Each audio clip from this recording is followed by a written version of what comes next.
Boa noite. Meu nome é Zona Costa Silva e aqui é o Jogo do Poder. Nós vamos falar sobre o tema eleitoral. Nós estamos num ano de eleições e nós precisamos discutir e entender quais foram as mudanças, o que aconteceu de novo ou de diferente para as próximas eleições. Nós vamos conversar com Jarbas Magalhães, que é advogado eleitoralista e conhecedor dessa área. Jarbas, seja bem-vindo aqui ao Jogo do Poder. É um prazer tê-lo aqui. O prazer é meu, Zona. Eu agradeço pelo convite e estou à disposição para bater esse papo aí. Deus queira que seja esclarecedor. Eu espero que sim, mas agora, veja bem, falar de eleições sempre é empolgante, né? Porque o povo pega gás com a eleição. Agora, falar de direito eleitoral, às vezes é um pouco, pode achar que é um pouco chato, mas não é não. Não, muito pelo contrário. Direito eleitoral é um ramo do direito extremamente dinâmico, né? E a gente está aqui hoje justamente para tratar disso. Repare que todo ano eleitoral há nova legislação a tratar do tema e sempre há alguma mudança. Então, é um tema extremamente interessante, dinâmico, porque sempre há mudanças, sempre tem que se atualizar, sempre tem alguma coisa nova, por isso é importante a gente sempre debater. Essas mudanças, eu diria que são aprimorações, ou aprimoramentos, né? Aprimoramentos das eleições e as lições aprendidas nas eleições anteriores. Você acha que nós demos um passo à frente para as próximas eleições? Olha, Zilan, eu vou ser bem sincero, nem sempre toda mudança é para melhorar, né? Assim, houve eu não estou lhe provocando à toa. E há retrocessos também. Para você ter ideia, a lei eleitoral, temos a Lei Geral das Eleições, que é a Lei 9.504. Repare que essa lei... Década de 90. É de 97. Repare que essa lei ela veio no bojo ali logo quando foi introduzida a reeleição para executivo, né? Com a emenda constitucional 16, na época do governo Fernando Henrique, permitiu a reeleição para executivos, presidente da República, governador e prefeitos. E aí pensou-se na ideia de ter uma lei geral, né, que regulasse as eleições. Por quê? Porque antes, cada eleição tinha uma lei específica para aquela eleição. Então, na eleição de 92, houve uma lei específica para a eleição de 92. Na de 94, uma lei específica na 94. Na de 96, e assim. Em 97 pensou, vamos parar com isso, vamos tentar estabilizar essa questão eleitoral e vamos criar uma lei geral das eleições para a gente ter um diploma que cuide das eleições. Só que não foi o que ocorreu. A cada eleição há agora uma nova lei que altera justamente a lei 9.504, que é a Lei Geral das Eleições. Então, assim, a ideia de você estabilizar, ela ainda não ocorreu. Então, toda eleição, a gente tem mudanças, e aí a gente tem que estar aqui explicando, trazendo quais são as mudanças, os avanços ou os retrocessos, né? E por aí vai. E você sequer comentou nas resoluções dos tribunais, né? É outro ponto, porque, repare, na Justiça Eleitoral, a gente tem o órgão da cúpula eleitoral, é justamente o TSE, Tribunal Superior Eleitoral. E o TSE tem uma autorização, vamos assim dizer, do Código Eleitoral para editar as resoluções que têm poder de lei, né, que vão regulamentar o processo eleitoral como um todo.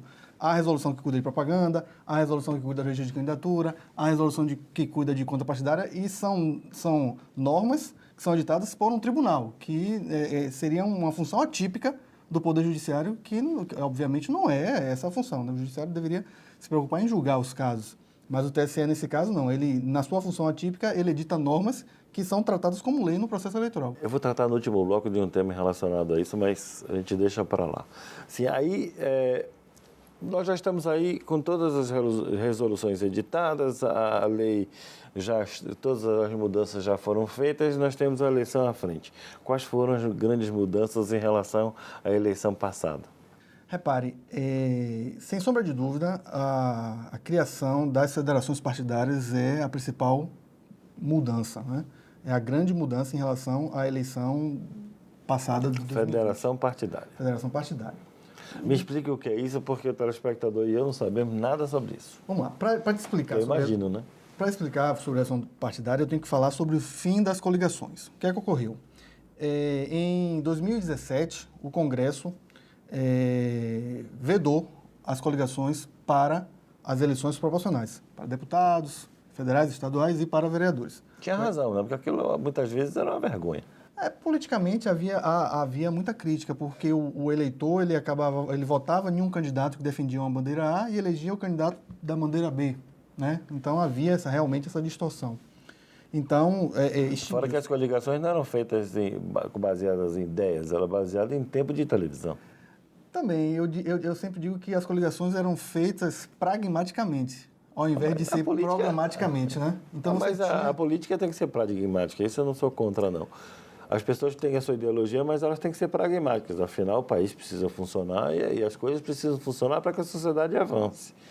Mas não vou lhe interromper. Mas reparem, sobre isso, havia coligações de partidos que, no aspecto ideológico, eles estavam nos extremos. Então, existia coligação no interior, por exemplo, entre o PCdoB e o Antigo Democratas, né? Um partido de esquerda com um partido de direita, né?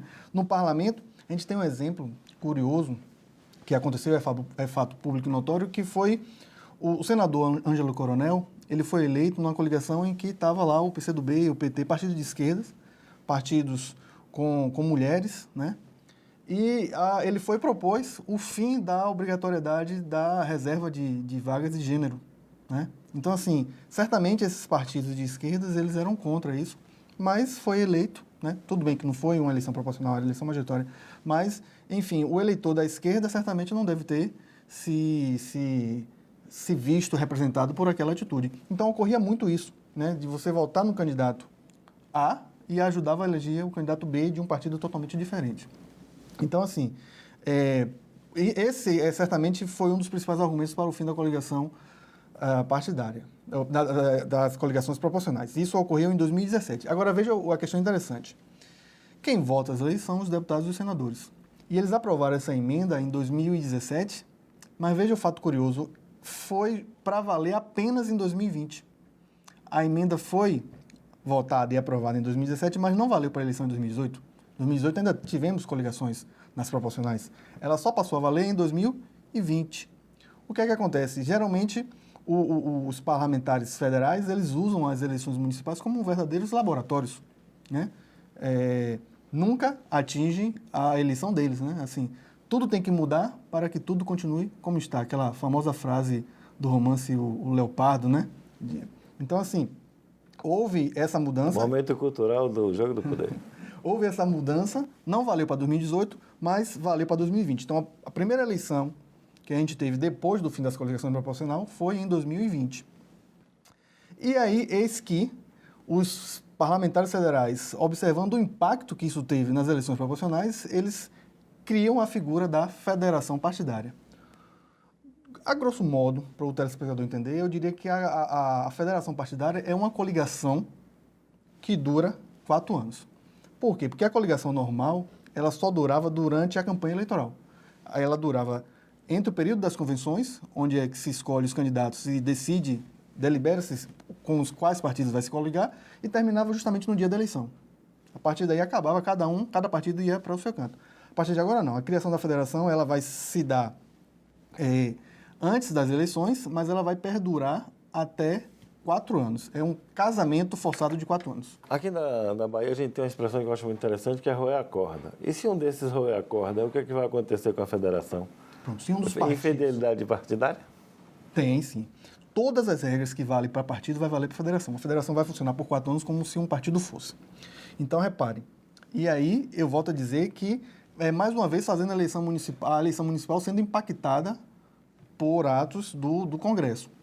Reparem, se um partido resolver abandonar a federação, ele vai sofrer sanções, ele vai perder direito ao fundo partidário, direito acesso ao fundo eleitoral, ou seja, vai ter um impacto financeiro. Ele também vai se ver proibido de participar de outras federações pelo período remanescente daquela que ele saiu, ou seja, vão ter consequências, vai perder direito de acesso à TV, à rádio e TV. Então, tem sanções, o legislador se preocupou com isso. Se o partido abandonar esse casamento forçado de 4 anos, ele vai sofrer algumas penalidades, principalmente financeiras, que é onde mais impacta, né? Vamos assim dizer. Mas isso já é uma mudança para as próximas eleições. Não, as federações já valem para as eleições de 2022. Né? Ou seja, quem tiver casado nessas eleições permanecerá casado por 4 anos. Repare, em 4 anos a gente tem 2 eleições. Então, quem se casar agora, na eleição municipal de 2024, vai ter que estar junto.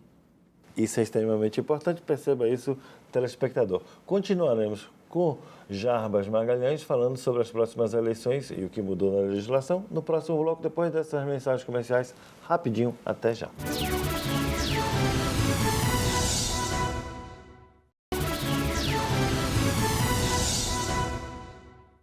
Estamos de volta aqui no Jogo do Poder, conversando com Jarbas Magalhães sobre eleição 2022. Jarbas, no bloco passado, a gente viu a primeira grande mudança, que foi a criação das federações partidárias, né? Que serão federações das eleições de 2022 e das eleições de 2024. Prevejo problemas à frente. Você também? Com certeza. Lembrando que, no mínimo, 4 anos, né? Mas os partidos, autonomamente, eles podem se juntar por um período maior, o que eu acho pouco provável. Eles vão, provavelmente, se manter nesses 4 anos. Já temos, né? Para você ter uma ideia, Zilan, isso impacta, porque a Federação Nacional, como ela tem um caráter nacional, ela vai vincular. Então, os partidos nos estados, eles vão ter que seguir a mesma linha de união da Federação Nacional. Então, por exemplo, temos aqui na Bahia o PV. O PV fazia parte do grupo liderado pelo ex-prefeito ACM Neto, né? Mas, nacionalmente, o PV está em negociação e já está bem adiantado para compor uma federação com o PT e o PCdoB. Isso fez com que o grupo do PV baiano, né, ele fosse praticamente obrigado a se desprender de um grupo político e ir para o outro grupo. Assim, mas isso foi feito no que é chamado de janela de mudança partidária. E se isso acontecer, digamos assim, depois? Não, repare, nesse caso da janela partidária, eu nem sei se o PV tem parlamentar, né? Na verdade, eu acho que ele ganhou parlamentares com a janela. Ele não tinha deputado estadual. Quando você falar em isso acontecer depois, é um problema que vai surgir e, sabe, eu sinceramente acho que o legislador lá na frente vai mudar. Assim como, recentemente, semana passada, houve a promulgação de uma emenda constitucional que anistiou os partidos políticos que, por exemplo, não cumpriram a cota de gastos com mulheres na Semana retrasada. Semana retrasada, pois é. Então, dependendo de como vai funcionar a coisa, eu não tenho a menor dúvida que os parlamentares irão alterar a questão da federação, diminuir, enfim. A ver, né, telespectador? Nós veremos isso. Fazer um exercício de futurologia é difícil. Não é? Agora, e quais são as outras mudanças que tiveram? Bem, a gente teve a mudança em relação à federação, houve também mudança na legislação no que tange a questão da inelegibilidade daqueles gestores que tiveram contas rejeitadas pelo Tribunal de Contas, por exemplo, né? A lei que cuida disso é a lei das inelegibilidades, a lei complementar 6490, e ela foi alterada, né, para permitir que aquele gestor que teve as contas rejeitadas, mas que ele só foi multado, né, ele teve contas rejeitadas, mas a sanção, além da rejeição, só foi multa, ele não vai ficar inelegível, né? Porque havia a possibilidade dele ficar inelegível. Então, se ele tiver apenas multa, não tiver a obrigação de ressarcir o erário, ele vai poder ser candidato. Aí foi uma alteração na alteração, porque a primeira alteração foi na lei da ficha limpa, a lei 135 de 2010. E agora o legislador foi e colocou um parágrafo lá dizendo que mesmo aqueles gestores que tiveram contas rejeitadas, mas que só sofreram sanção de multa, nesse caso, eles poderão ser candidatos. É preciso esclarecer ao telespectador que contas rejeitadas não significa mal feito, significa má gestão. Ele pode ter errado contabilmente um lançamento, não ter apresentado, por exemplo, uma prestação de contas no tempo certo de um determinado convênio, que, embora tenha feito isso posteriormente, ele vai ser sancionado de qualquer jeito, não é isso? Exatamente. Porque não é só o mal feito que provoca a rejeição de contas. Deixa isso claro. Mas não necessariamente a rejeição de contas vai significar que houve um ato de improbidade, vamos assim dizer. O que houve nesse caso, Zilan, foi, mais uma vez, uma reação do legislador à jurisprudência da Justiça Eleitoral. Sim, porque a jurisprudência dos tribunais expandiu excessivamente, no meu ponto de vista, o alcance de determinadas punições. Teve gente aí que foi punida por quase 15 anos, 16 anos. Pois é. apesar de estar limitada a punição por 8 anos. E não existe nesse país punições eternas. Isso é importante. As pessoas podem errar é humano, elas pagam o preço pelo erro e depois elas devem ser reintegradas à sociedade ou reintegradas às suas atividades. Ninguém pode ser censurado. A cultura da censura é uma coisa que nós vamos ter que discutir isso em algum momento nesse país. A cultura de censura não pode ser para sempre. As pessoas têm direito de errar, porque errar é fundamentalmente humano. Mas continue, por favor. Eu concordo contigo em gênero, número e grau. A jurisprudência da Justiça Eleitoral, em algum momento, ela se expandiu demais e começou a punir condutas que não necessariamente eram tão graves a ponto de caçar um mandato. Né? Mas eu acho que isso foi um momento de excessiva expansão da atividade punitiva. Aliás, um período meio negro da nossa história que só o tempo que a gente vai avaliar as consequências e os impactos que isso teve.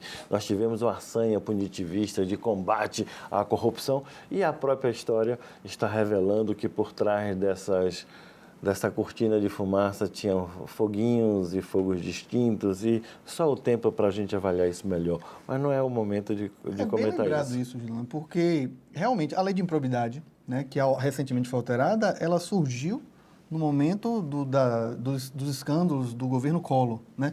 Aí veio aquela lei com tipos abertos, né, tipos penalizadores abertos, e a lei da ficha limpa veio também naquela onda ali, após o mensalão, né, aquela iniciativa de popular e tal.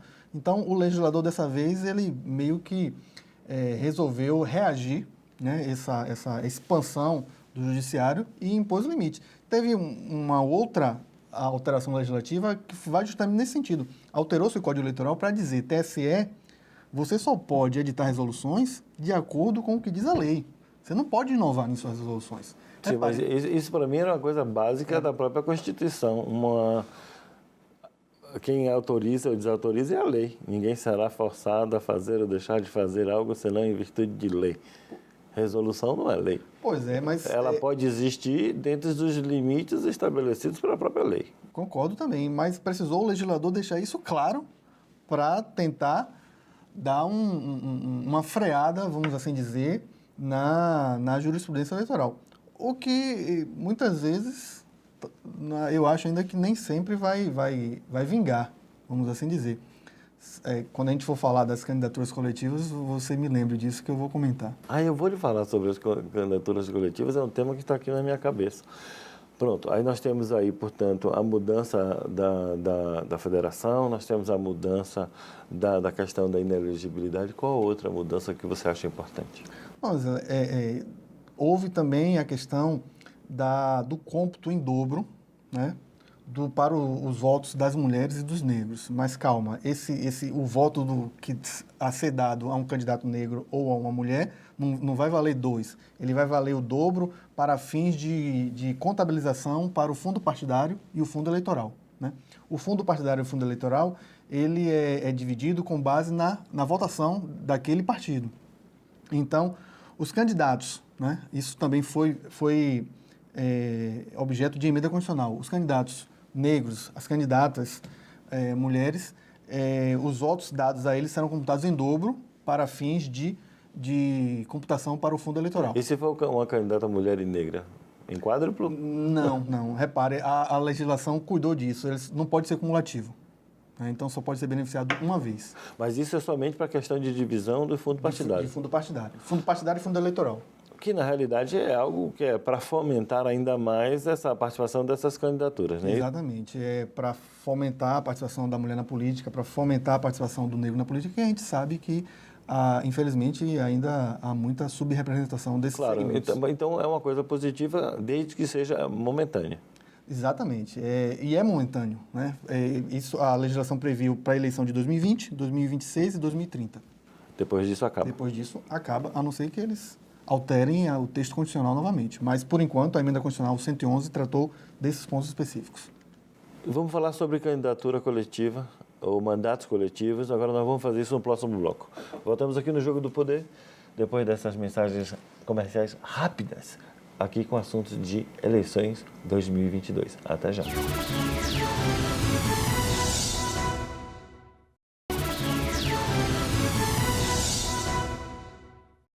Estamos de volta no Jogo do Poder, conversando com Jarbas Magalhães, falando sobre eleições 2022. No bloco passado a gente falou das mudanças e eu quero falar sobre mandatos coletivos ou candidaturas coletivas. Antes disso, me parece que houve também uma outra alteraçãozinha, não foi? Houve, nessa mesma emenda 111, alterou a data de posse dos governadores e do presidente da República, mas isso não vai valer para os eleitos em 2022. Ou seja, o governador e o presidente eleito em 2022, eles tomarão posse no dia 1º de janeiro. Isso só vai valer para 2026. Então, eu não sei grande diferença. Eu acho que até é importante essa mudança, porque você não precisa trabalhar no feriado, né? É verdade. Agora, vamos lá. E esses mandatos coletivos, o que é que você acha delas? Primeiro vamos tratar isso do ponto de vista eleitoral e depois seus comentários em relação a isso.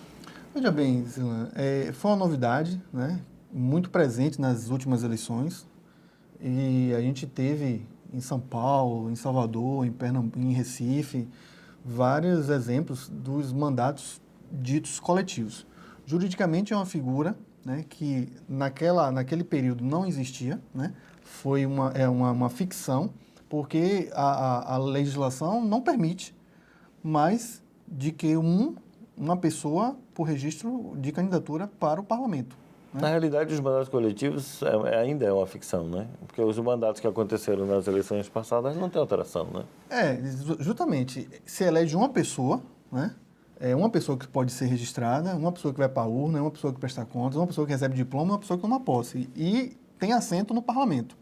Só que a construção do mandato, a campanha, pelo que se percebeu nessas experiências e pelo que se vai perceber ainda, provavelmente isso vai crescer, durante a campanha houve a exposição de plataformas coletivas em que várias pessoas, né, se uniam e tratavam como se fosse existir um mandato coletivo, onde as deliberações não seriam individuais, seriam coletivamente decididas. A gente aqui em Salvador tem um exemplo, né, do PSOL, tem uma cadeira, vamos assim dizer, na Câmara, que é ocupado por um desses mandatos ditos coletivos. Mas isso ainda é uma ficção jurídica, né? Elas podem até definir qual é a posição entre elas, mas é um voto só. É um voto só. Conta um voto só, você vota... E é voto do titular. Mas repare... Ou da titular. Mas repare, voltando àquele assunto do bloco anterior, o TSE, em 2 resoluções, ele regulamentou esse assunto. Ele tratou da questão das candidaturas coletivas, dos mandatos coletivos. Ele, por exemplo, ele vai permitir que no registro de candidatura, no nome da urna, apareça o nome da pessoa, aquele que vai ser lá escolhido, e o nome do movimento, desde que obedecido o tamanho dos caracteres na urna. Na urna cabe 30 letras. Então, vamos supor, Zilan Mandato Marítimo. Então, vamos supor que você crie um grupo que vai representar a pauta marítima, vai ter que ter o seu nome, mas pode ter o nome do seu movimento. Sim, mas e se houver uma mudança de posição entre os participantes desse grupo? Aí como você disse, é uma ficção. O mandato vai estar vinculado àquela mandato pessoa. ele é remunerado. A remuneração é dividida de que forma? Quem vai receber é a pessoa que se inscreveu como principal. Como principal não, como único. Aí se ela vai dividir, aí seria outra história. Sim, e os impactos tributários disso? A vida não é simples assim para poder tomar essas decisões assim. Precisa ser bem pensado as coisas. Mas às vezes os fatos engolem as normas, né? Então, assim, e por incrível que pareça, o TSE, né? Resolveu parte do problema. Ultrapassando aquilo que a gente falou, que o legislador disse para ele, não vá além da lei. Eu penso que o TSE foi além da lei.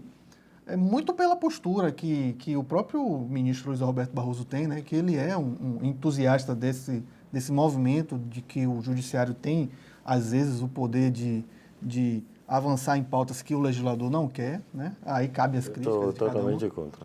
Né? Eu também tenho algumas ressalvas em alguns pontos, mas, assim, eles bancaram e a resolução passou. A resolução autoriza a propaganda eleitoral como se fosse um mandato coletivo e autoriza, o que é mais forte ainda, a inserção na urna do nome do movimento.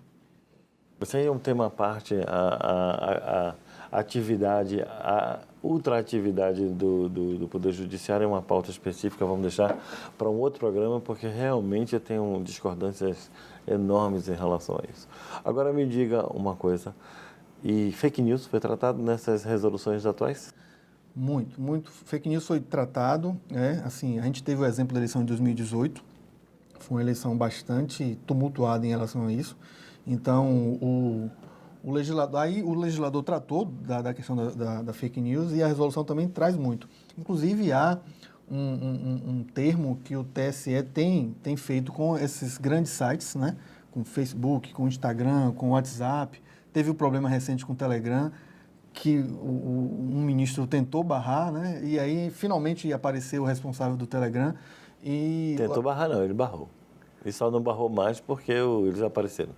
Mas, sinceramente, funcionou? Eu não sei. Não, porque eles foram intimados. Não deu tempo, né? É. Pois é. Mas aí apareceram os representantes e parece que o Telegram também vai firmar uma espécie de convênio para inibir as fake news com dispositivos que barrem, né, certo tipo de manifestação. Por isso é que quando a gente abre o Instagram e fala qualquer comentário sobre eleitoral, vai aparecer uma mensagenzinha da Justiça Eleitoral dizendo, chamando atenção para aquele conteúdo, para a questão de verificação ou não da veracidade da informação. Mas não é o cerceamento da liberdade de comentar, né? Ainda não, mas é melhor colocar as barbas de molho. É isso, a gente precisa ter muito cuidado. Eu sou totalmente contra as fake news, mas é preciso de equilíbrio para não... Mas um ponto relevante sobre isso foram as questões do atendimento das decisões judiciais, né? O judiciário dava uma decisão mandando suspender e os sites eles não estavam suspendendo, né? Deixava lá a informação ou a desinformação por muito tempo, gerava multa. Então o Facebook mesmo, na eleição de 2016 mais especificamente, tomou multas exorbitantes, beirando milhões. E aí, por isso que houve esse diálogo, né? Eles buscaram também o tribunal para tentar dar uma celeridade maior na questão da resposta da justiça. Então, assim, decidida alguma questão sobre propaganda nas redes sociais, a decisão muito provavelmente vai ter uma celeridade maior ao ser cumprida. Mas vamos falar de mais de fake news, que eu acho importante. A desinformação hoje na política, ela causa danos muito grandes. Danos não só aos indivíduos que são objeto dela, mas à sociedade como um todo. Por isso da importância da fake news. Porque ela pode alterar o comportamento eleitoral de alguém baseado numa informação que não é verdadeira. E quais são as ferramentas específicas que os tribunais têm hoje para lidar com o tema das fake news, que parece que continuam se proliferando aí, pior do que erva daninha? Olha, primeiro que o tribunal, o judiciário, ele tem de ser provocado por aquele que foi ofendido, né? Na medida em que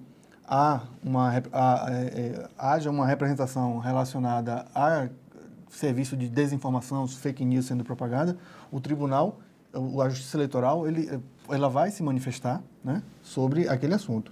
E daí vem a importância desses convênios firmados entre essas big techs, né, e o TSE, justamente para dar maior celeridade no cumprimento dessas decisões. Então, havendo uma disseminação de informação enganosa, de fake news, desinformação, o ofendido vai ter meios, né, mais céleres para ter essa mensagem retirada e aquele responsável por aquela informação penalizado, né? Pode, além de ter a mensagem retirada do meio, né, a pessoa também pode ser penalizada. E aí quem repassa essa informação nos grupos de WhatsApp?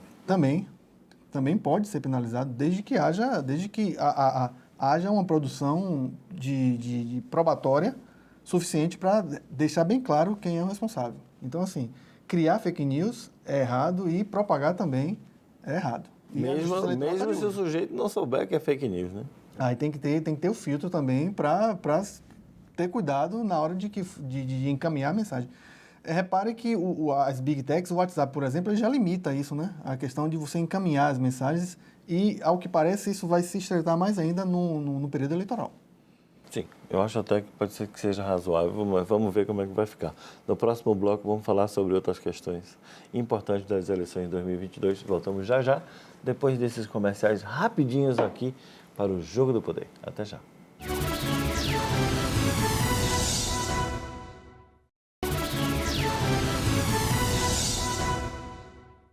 Estamos de volta aqui no Jogo do Poder falando sobre eleições de 2022. Já estamos falando sobre legislação e diversos aspectos das eleições com o advogado eleitoralista Jarbas Magalhães. Jarbas, uma das coisas mais comentadas nos últimos tempos foi a segurança das eleições, a segurança das urnas.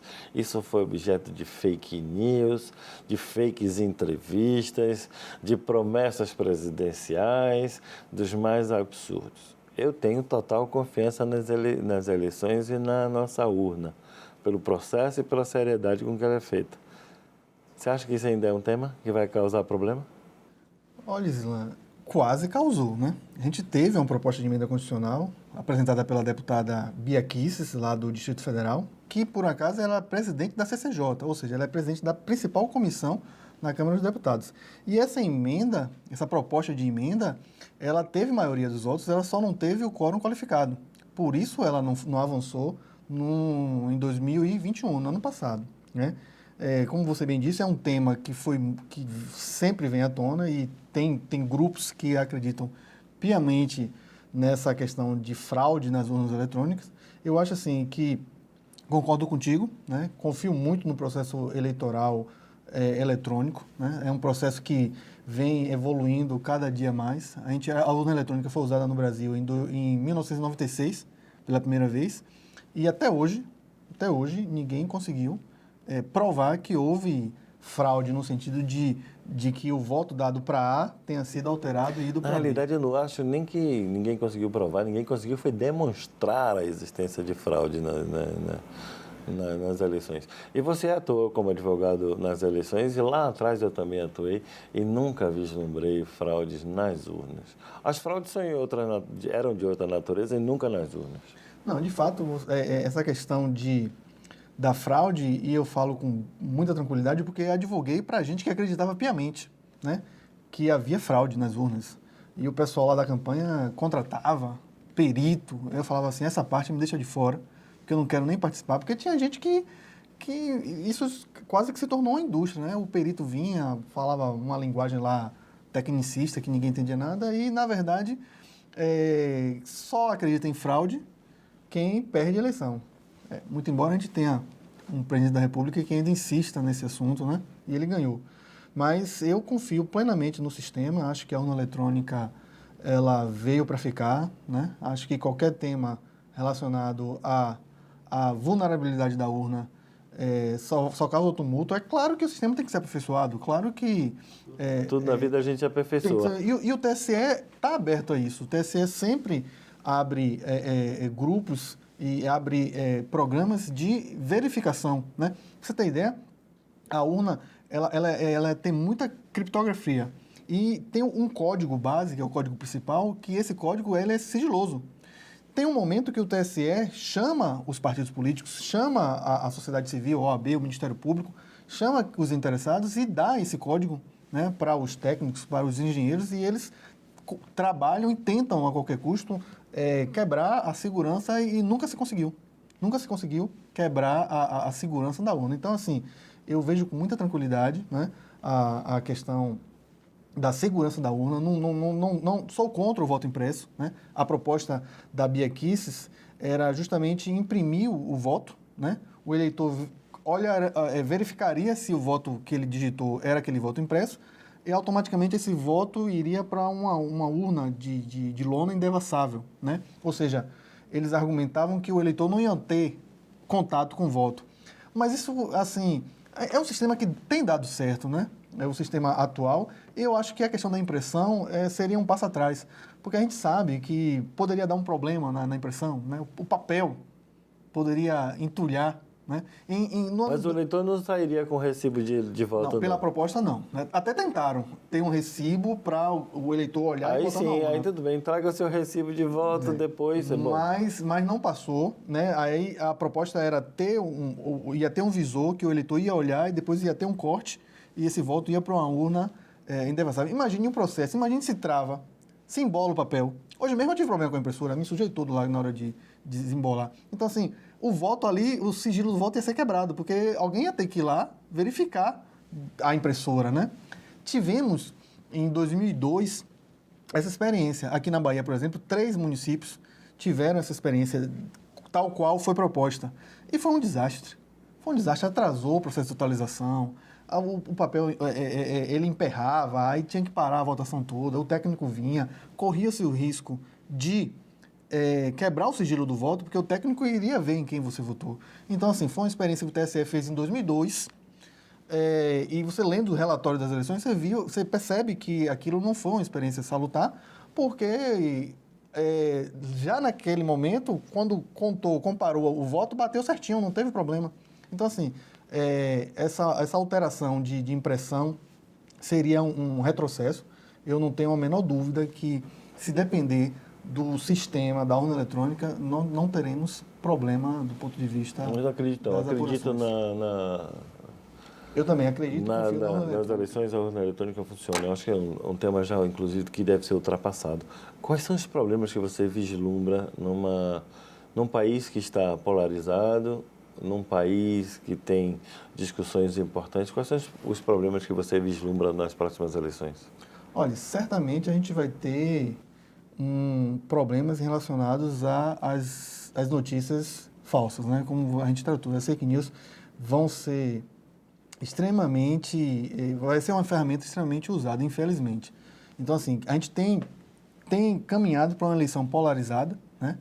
Em que duas figuras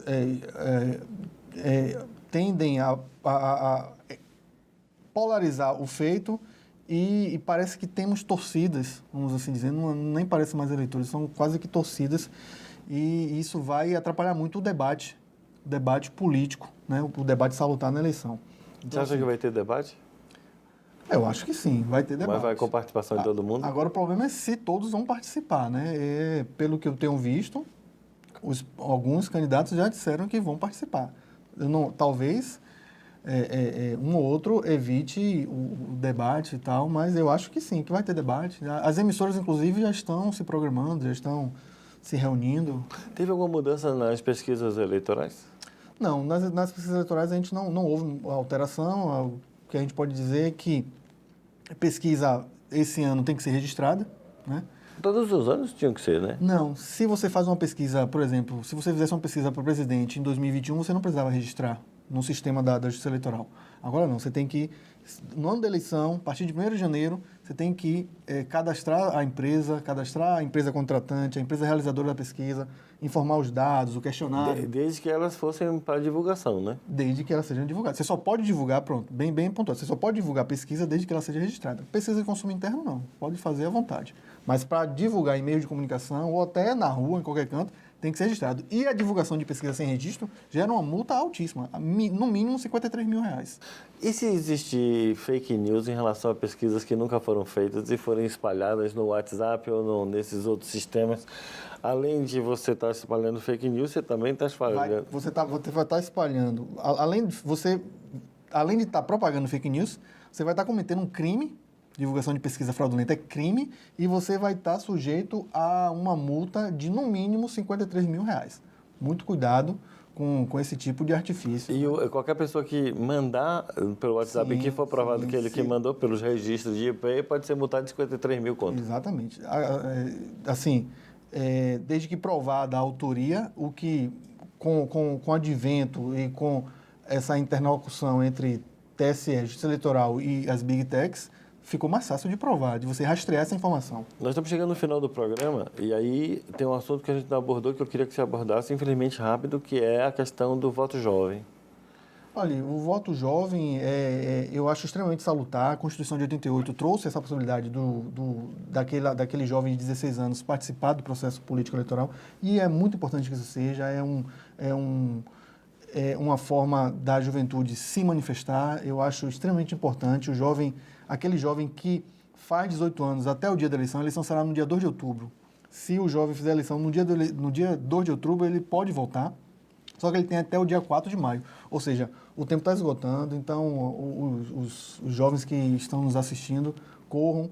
É muito fácil, o TSE e o TRE da Bahia, muito salutamente, tem feito um trabalho para facilitar a retirada do título. É extremamente importante.